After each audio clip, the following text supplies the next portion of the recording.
நான் உங்கள் மோசஸ் உடையல் ஜோதிட வாஸ்து கன்சல்டன்ட் சென்னையிலிருந்து. ஸோ இப்போ இன்றைக்கி பார்த்தீங்கன்னு வச்சுக்கோங்க, இந்த மாதம் வந்து இந்த டிசம்பர் மாத பலன்கள் எப்படி இருக்குன்னு நம்ம பார்க்க போகிறோம். ஏன்னா டிசம்பர் மாதம் என்ன கிரக நிகழ்வுகள்லாம் பார்த்தீங்கன்னு வச்சுக்கிங்கன்னா, இந்த மாத தொடக்கத்திலே பார்த்தீங்கன்னா நம்ம அந்த கார்த்திகை தீபம் என்ற திருவிழாவோட தான் நம்ம இந்த மாதத்தையே தொடங்குறோம். ஏன்னா 2ஆம் தேதி பார்த்தீங்கன்னா அந்த கார்த்திகை தீபத்தை வந்து நம்ம கொண்டாட இருக்கோம்.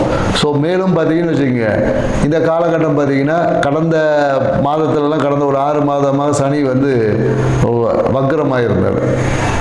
ஸோ அப்போ அந்த சனி வந்து வக்ர நிவர்த்தி ஆகக்கூடிய ஒரு வாய்ப்பு இருக்குது இந்த காலகட்டத்தில். ஸோ சனி வக்ரம் இருக்குது. ப்ளஸ் என்னென்னாக்கா குரு பகவான் வந்து கடகத்துலேருந்து மிதுன ராசிக்கு வரப்போகிறார். ஸோ இந்த மாதிரியான நிறைய கிரக மாற்றங்கள், கிரகத்தோடைய தன்மைகளுடைய மாற்றங்கள் இந்த மாதத்தில் இருக்கிறதுனால இந்த டிசம்பர் மாத பலன்கள் வந்து நிறைய பேருக்கு ஏதோ ஒரு விதத்தில் ஒரு மாற்றத்தை கொடுக்கக்கூடிய ஒரு மாதமாக இந்த மாதம் அமைய போகிறது. ஸோ அதுதான் வந்து என்னென்னாக்கா அதுதான் இந்த மாதத்துடைய ஒரு நிறைய சிறப்பு அம்சங்கள். அதுக்கப்புறம் பார்த்தீங்கன்னா மார்கழி மாதம் பார்த்தீங்கன்னா நிறைய விரதங்கள்லாம் இருப்பாங்க. குறிப்பாக என்னென்னாக்கா மார்கழி மாதம் யாரெல்லாம் விரதம் இருக்கணும், ஏன்னா முன்னாடி பார்த்தீங்கன்னு வச்சுக்கோங்க, மார்கழி மாதத்தில் நிறைய பேர் அந்த பூசணி பூ வச்சுருப்பாங்க. ஏன்னா திருமணம் ஆகாத பெண்கள் வந்து விடிய காலையில் அந்த பூசணி பூவை வந்து வாசலில் வச்சு கோலம் போடுவாங்க. அப்போ அந்த திருமணம் வந்து அந்த நிகழ்வு என்பது நடக்கும். ஸோ அதுவே ஒரு பரிகாரமாக இருந்தது. ஏன்னா மார்கழி மாதம் என்னன்னாக்கா ஆண்டாள் வந்து இந்த திருப்பாவையை பாடி பெருமாளுடைய அருளை பெறதுக்கு திருப்பாவை படம். அப்போ என்னன்னாக்கா தன் கணவரை அடைவதற்காக அந்த ஒரு நிகழ்வை வந்து செஞ்சு. அப்போ என்னன்னாக்கா இந்த டிசம்பர் மாதத்தில் நாம் அந்த மார்கழியில் இந்த நிகழ்வை நாம் செய்யும் போது முன்னாடி நிறைய இப்போ பூசணிக்காயை காணோம், பூசணி பூவையும் காணோம். அந்த பூசணி பூவை வைத்து நீங்கள் வந்து அந்த காலையில் பிரம்ம முகூர்த்தத்தில் ஒரு கோலம் போட்டு, ஏன்னா நிறைய பேர் என்னென்னாக்கா கோலத்தை நைட்டே போட்டு வச்சுருவாங்க. சரி, அதுக்கு அதாவது எந்த காலத்தில் எதை செய்ய வேண்டுமோ அந்த காலம் என்பது ரொம்ப முக்கியமானது. இப்போ நம்ம என்னக்கா நைட்டு விடிய காலையில் எழுந்திரி சோம்பேறித்தனம் போட்டு நைட்டு தூங்கும் போதே கோலத்தை போடுறோம். அது வந்து பலன் தராது. ஏன்னா காலையில் பிரம்ம முகூர்த்தத்தில் பார்த்தீங்கன்னா நம்மளுடைய அந்த ஓசோன் மண்டலம் வந்து ரொம்ப நம்ம பூமிக்கு நியரில் இருக்கும். அப்போ வந்து நமக்கு கிடைக்கக்கூடிய காற்று வந்து நமக்கு வந்து ஆக்சிஜனை வந்து தரமான பிராணஜனை நம்ம சுவாசிக்கும் போது ஆக்சிஜன் O2 போயிட்டு உள்ள O3 மாறும். புரியுதுங்களா? இந்த ஒரு நிகழ்வு நடக்கும். அப்போ இந்த O3 வந்து அதிகமாக அந்த காலகட்டத்தில் நமக்கு கிடைக்கும் அப்படின்ற ஒரு அறிவியல் தன்மையும் இதில் இருக்குது. அதனால தான் மார்கழி மாதம் நிறைய சிறப்புகளோடு. அப்போ திருமணம் தள்ளி போகக்கூடிய நிறைய பெண்கள் இந்த காலகட்டத்தில் நீங்கள் அந்த பூசணி பூவை வச்சு அந்த சாணி மேலே பூசணி பூ வச்சு கோலம் போட்டு நீங்கள் வரும்போது உங்கள் வாழ்க்கையில் அந்த திருமணத்திற்கான அந்த ஒரு தன்மை வந்து உங்ககிட்ட மேலோங்கும். அப்போது நீங்கள் எதிர்பார்த்த அந்த ஒரு வரன், கணவன், வாழ்க்கை துணை என்பது சிறப்பான ஒரு வாழ்க்கை துணை அமையும் என்பதில் இதுக்குள்ள ஒரு ஆன்மீகம் இருக்கு, அறிவியல் சார்ந்த தன்மைகளும் இருக்கு என்ற நுட்பத்தை புரிந்து, ஏன்னா எந்தெந்த காலகட்டத்தில் ஒரு விஷயத்தை செய்ய சொல்லியிருக்கோம் அந்த காலகட்டத்தில் நாம் செய்வது தான் சிறப்பான தன்மை. ஏன்னா இன்னைக்கு நாம அட்வான்ஸ் வேர்ல்டு இருக்கும். ஏன்னா இப்போ இருக்கிறதே வந்து பார்த்தீங்கன்னா ஒரு என்ன சொல்வது, ஒரு கார்ப்பரேட் வேர்ல்டு, ஒரு சிஸ்டமேட்டிக் வேர்ல்டு. எல்லாமே நம்ம வந்து இயற்கையை விட்டு செயற்கையான தன்மைக்குள்ளே தான் ஆய்வுகள் நிறைய போயிட்டு இருக்கு. அப்போ இயற்கை தன்மையில் இருக்கக்கூடிய ரகசியங்களை உணர்ந்தால் மட்டும்தான் நம்மளால் அந்த இறைத்தன்மையோட ஆன்மீகத்தில் சிறப்பாக பயணிக்க முடியும் என்ற தகவலோட இந்த டிசம்பர் மாதம் கிரக நகர்வுக்கு ஏற்ற மாதிரி, கிரக தன்மைக்கு ஏற்ற மாதிரி ஒவ்வொருத்தருக்கு எப்படி பலன் இருக்குன்ற டீட்டெயிலாக பார்க்கலாம். வாங்க வீடியோ கொடுக்கலாம்.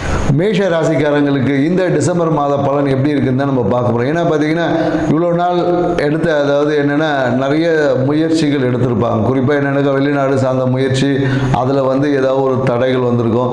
ஸோ படிப்புக்காக எடுத்த முயற்சியில் பார்த்தீங்கன்னா சில பேருக்கு தடைகள் வந்திருக்கும்.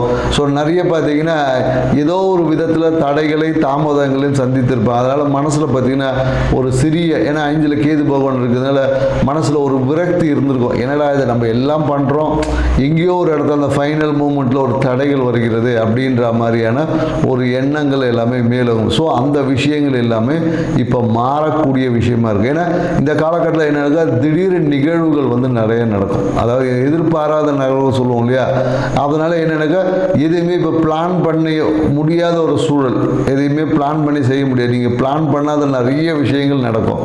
பிளான் பண்ண நிறைய விஷயங்களை சொதப்புறதுக்கும் வாய்ப்பு இருக்குது. ஸோ அதனால் என்னன்னாக்கா இந்த காலகட்டத்தில் எதையும் எதிர்கொள்ளக்கூடிய ஒரு ஆற்றலை நம்ம வளர்த்துக்கணும். ஸோ அதனால் என்னென்னாக்கா மனம் பதட்டம் அடையாமல் கூலாக உங்களோட ஆன்மீகம், உங்கள் குலதெய்வத்தின் மேலே உங்கள் எண்ணத்தை செலுத்தணும்னு வச்சுங்க. உங்களுக்கு வர வேண்டிய நன்மைகளை கிராப் பண்ணுவது, அதாவது நன்மைகளை ஈர்க்கக்கூடிய தன்மை இருக்குது. அதே போல் உங்களுக்கு வரக்கூடிய கெட்ட விஷயங்களை அதை நன்மையாக்க மாற்றக்கூடிய ஒரு ஆற்றலும் இந்த காலகட்டத்தில் உங்களுக்கு அதிகமாக போகுது. ஏன்னா உங்களுக்கு பார்த்தீங்கன்னா ராசி அதிபதி செவ்வாய் பகவான் போய் 8ல் போய் சந்திச்சிருக்காரு. ஸோ இப்போ இந்த காலகட்டம் என்னன்னாக்கா அரசு சார்ந்த விஷயத்தில் வந்து அந்த அளவுக்கு ஒரு சப்போர்ட்டாக இருக்காது. ஸோ அரசில் பார்த்தீங்கன்னா ஏதோ கவர்மெண்ட் சார்ந்த விஷயத்தில் ஒரு டிலே நடக்கும், ஒரு தாமத போக்கு, இந்த மாதிரியான நிகழ்வு எல்லாமே இந்த காலகட்டத்தில் உங்களுக்கு நடக்க தயாராக இருக்குது. ஸோ இந்த காலகட்டம் எல்லாமே என்னன்னாக்கா டிசம்பர் 15க்கு அப்புறம் பார்த்தீங்கன்னா எல்லாமே மாறிடும். அதே எந்த கவர்மெண்ட் உங்களுக்கு தடை பண்ணிச்சோ அதே கவர்மெண்ட் உங்களை வெல்கம் பண்ணக்கூடிய ஒரு காலகட்டம் தான் இந்த காலகட்டமாக இருக்குது. ஸோ அதனால் இந்த காலகட்டத்தில் மிகுந்த மேஷராசிக்காரங்கள் வந்து ஒரு சூப்பரான ஒரு காலகட்டம், ஆனால் ரொம்ப எச்சரிக்கையான ஒரு காலகட்டம். ஏன்னா குறிப்பாக இந்த காலகட்டத்தில் மேஷராசிக்காரங்க அந்த நீர்நிலைக்குன்னு சொல்லக்கூடிய அந்த கிணறு பக்கம்லாம் போகக்கூடாது. கிணத்துல போகிறது, ஸ்விம்மிங் பூலில் குளிக்கிறது, இந்த ஏரி குளம் இந்த மாதிரியான போகும்போது ரொம்ப கவனமாக போகணும். அந்த இடத்துல போகும்போது ஏதாவது ஒரு சிறிய விபத்துகளை சந்திக்கக்கூடிய சில வாய்ப்புகள் இருக்குது இந்த காலகட்டத்தில். ஸோ அதனால் மேஷராசிக்காரர்கள் நான் போய் கிணத்துல நீச்சல் கற்றுக்கிறேன், ஏரியில் போய் நான் மூங்கி மூச்சை பிடிச்சிட்டு உட்காந்துருக்கேன், இந்த மாதிரி எதையும் இந்த வீர விளையாட்டுகளிலேயும் செய்யக்கூடாது என்ப ஒரு கவனத்தை நீங்கள் வச்சுக்கணும். அதே போல் என்னென்னாக்கா இந்த காலகட்டத்தில் மனம் என்பது ஏதோ ஒரு அழுத்தத்திலே இருக்கும். என்னடா இது, ஏதோ ஒரு விஷயங்கள் நிறைய பேர் என்னென்னாக்கா அந்த மன அழுத்தம் சட்ட சிக்கல்களில் போய் சிக்கக்கூடிய வாய்ப்பு இருக்குது. தேவையில்லாமல் எவனோ செய்த விஷயத்துக்காக போலீஸ் ஸ்டேஷன் ஏறுவாங்க. ஏன்னா குறிப்பாக இந்த காலங்களில் என்னென்னாக்கா அந்த காதல் சொல்லக்கூடிய விஷயம் இருக்கு இல்லையா, காதல் பிரச்சனைனால நிறைய பேர் இந்த போலீஸ் ஸ்டேஷன் வரையும் பெரிய பஞ்சாயத்து போலீஸ் ஸ்டேஷன் ஏறக்கூடிய வாய்ப்புகள் இருக்குது. இல்லைன்னா நிறைய பேர் என்னக்கா அந்த காதலை பிரச்சனையாயிடும், காதல் தோல்வி இந்த மாதிரியான விஷயங்கள் எல்லாமே.